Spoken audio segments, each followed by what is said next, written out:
Ini sebenarnya pintu masuk berakhirnya Jokowi sebagai presiden. Juga udah nggak ada layak lagi kecuali mundur. Nah ini, tapi kan presiden kita nggak sampai ilmunya ke sini, susah jadinya kita. Nah, ya seperti itu nggak boleh sebenarnya. Kalau dia mengkritisi bahwa apa yang sudah kemukakan itu nggak ada gunanya, itu nggak bisa dilarang. Tapi kalau kemudian sudah melarikan itu kepada persoalan etnik, persoalan segala macam, nah itu bisa kena undang-undang ITE. Tetapi apakah solusinya dengan bikin undang-undang yang 900 halaman? Pak Mahfud, karena ngeberesin Indonesia ini nggak bisa pakai cara-cara konvensional. Anda mencetak orang dengan cara itu, selama ini Sri Mulyani diam, Presiden diam, saya enggak. Anda bilang saya lawan. Senang juga dengarnya. Itu saya salut, jagoan. Nah ketika Rizal bilang, Mahfud MD itu intelektualnya merosot dan menjadi penjilat, itu kan udah ada hubungannya dengan yang kita diskusikan. Saya bilang kamu yang bodoh dan ngawur, kan gitu. Intelektualnya merosot, itu sudah personal. Cuman kalau saya nggak pernah mau peduli orang maki-maki saya aja, saya nggak pernah laporin polisi, saya diamin aja. Ya, cuma juga kalau ada yang begitu itu. Apalagi itu, oh ya udahlah, ya memang itu udah pekerjaannya, itu udah hobinya dia. Ayo kita sama-sama. Ini peluang melawan kezoliman. Jadi bahwa kita sedang dipimpin oleh pemimpin yang zolim, itu udah perintah. Mari kita kompak, nggak usah banyak omong, udah jelas pelanggarannya. Tiap hari kita demo, kepung istana.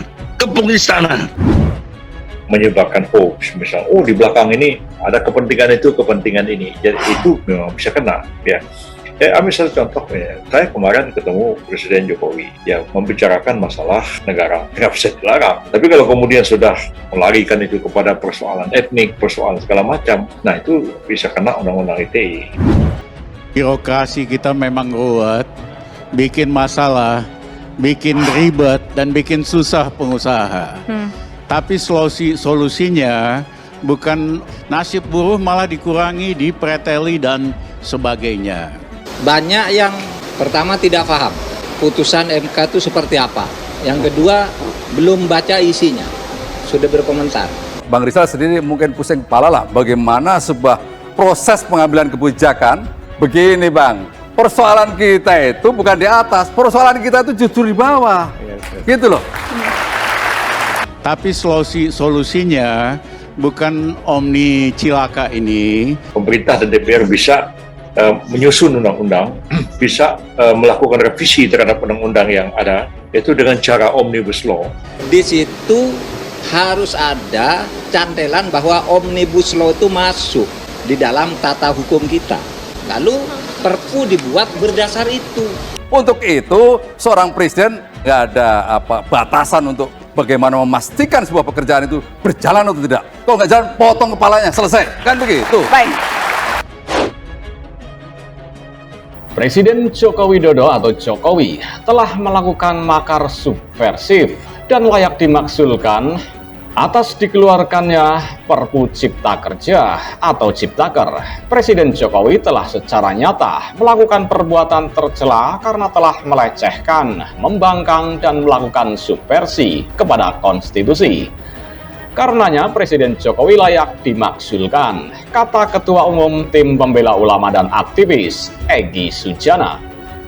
Egy menegaskan secara material, terbitnya Perpu nomor 2 tahun 2022, Cipta Kerja, jelas-jelas merupakan tindakan subversif kepada konstitusi karena menihilkan eksistensi putusan Mahkamah Konstitusi nomor 91 PUU Strip 18 Romawi /2020 yang secara langsung juga melakukan subversi kepada konstitusi.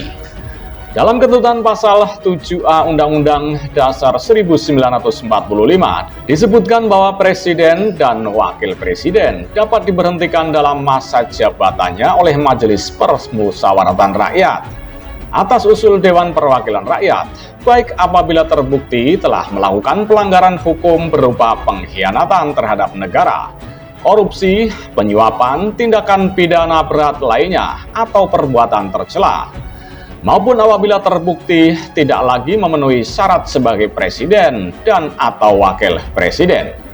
Kalaupun tidak dimaksulkan, kata Egy, semestinya Presiden Jokowi tahu diri, punya rasa malu dan mau mengundurkan diri.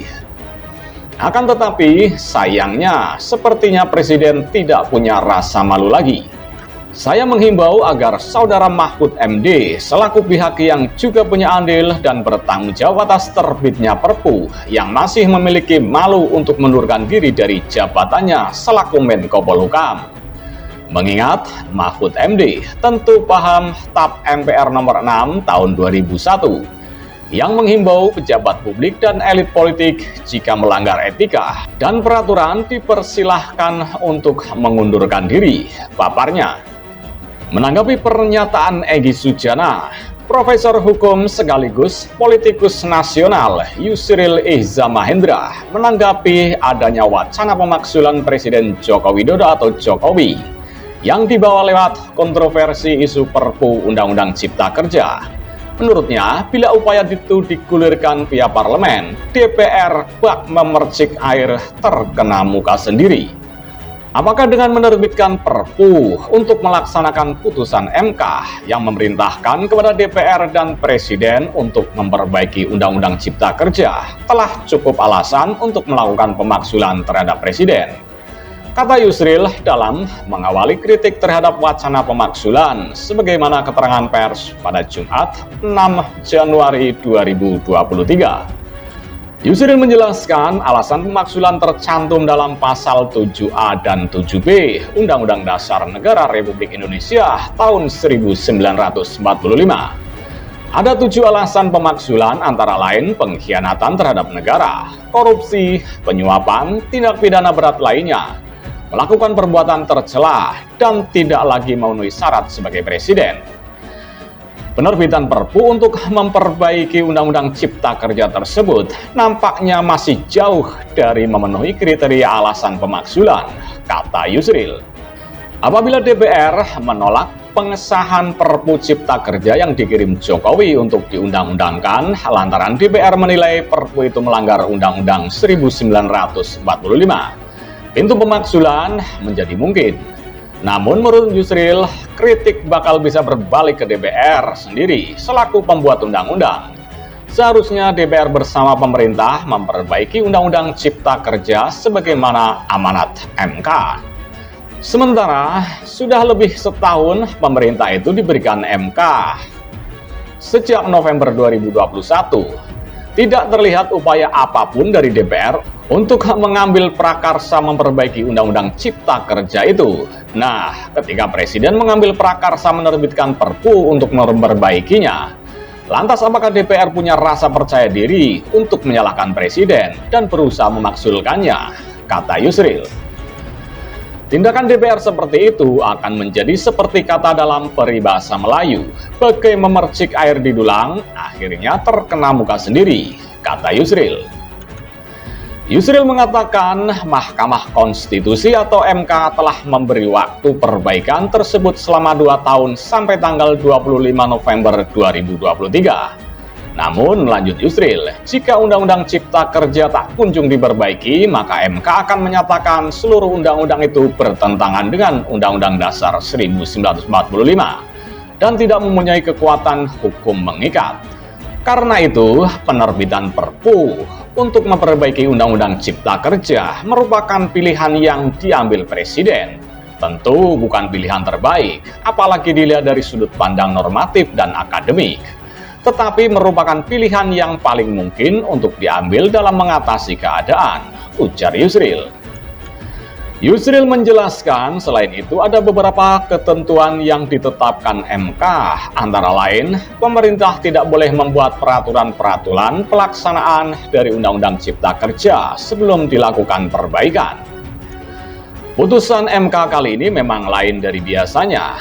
Namun mau diperdebatkan bagaimanapun juga, putusan MK itu adalah final dan mengikat.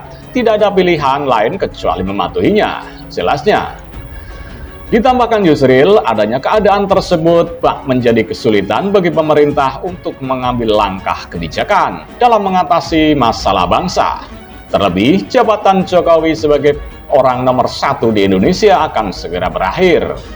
Apalagi jika dipahami bahwa secara normatif, pemerintahan Presiden Joko Widodo akan berakhir 20 Oktober 2024. Tutup Yusril.